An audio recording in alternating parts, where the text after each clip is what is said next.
member from Newmarket-Aurora.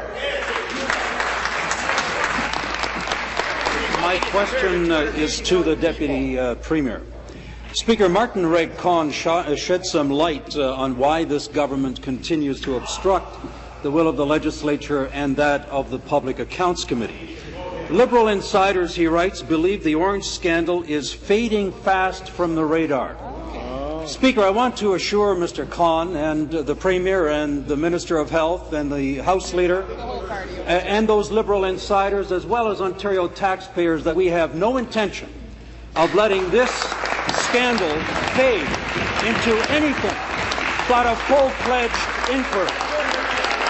Last week I asked the Premier to personally intervene to ensure that the request of the legislature and the Public Accounts Committee for a broadened terms of reference would Question. I ask today, given the Premier's sentiments that he wants to get to the bottom of this, will the government agree to allow those terms of reference to be implemented? Deputy Premier. The Minister of Community and Social Services. Government House Leader.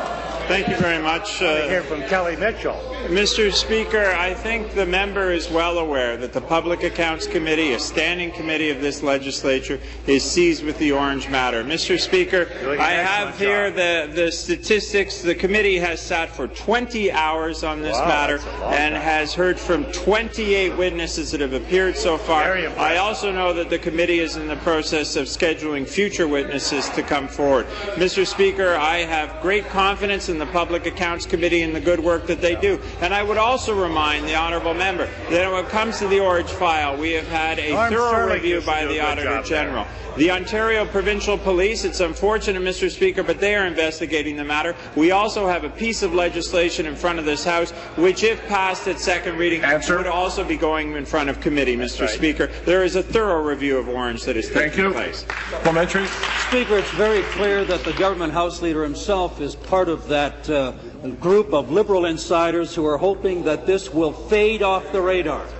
It's very clear what the Premier's intention is, and I'll quote. He said, "Our responsibility is to do everything we can to understand how it is that we let this thing get out from under us and to make sure that it doesn't happen again."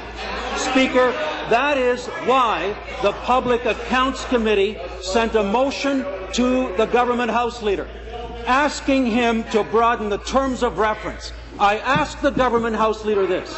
It's a very simple request. We are asking simply that the committee can meet at the will of the chair. What is it that the Government House Leader is afraid of? We are asking for one thing. Question. Broaden the terms of reference. What is the Government House Leader hiding and who is he protecting? That's what we want to know.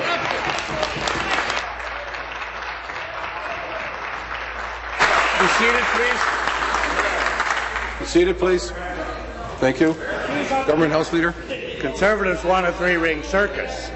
Yeah, I mean, Mr. Speaker, I think after anyway, Mr. Speaker, the government, the Public Accounts Committee is in the process of examining it. Mr. Speaker, the government, the Public Accounts Committee has the tools that it needs in order to undertake the types of investigation that's needed. I would remind members, for example, that tomorrow the Public Accounts Committee is hearing from a witness, Mr. Rick Potter, and has decided that they will take 2.5 hours in order to hear what came forward. Mr. Speaker, they have the tools that's needed, and the work they are doing is being complemented by the investigation by the Ontario Provincial Police, by the good work that was done by the Auditor General, an officer of this legislature, and also, Mr. Speaker, by a piece of legislation that's before this House, which, if they didn't engage in these juvenile bell-ringing games, would actually make it through to a second reading vote and go in front of committee for further examination of the issue.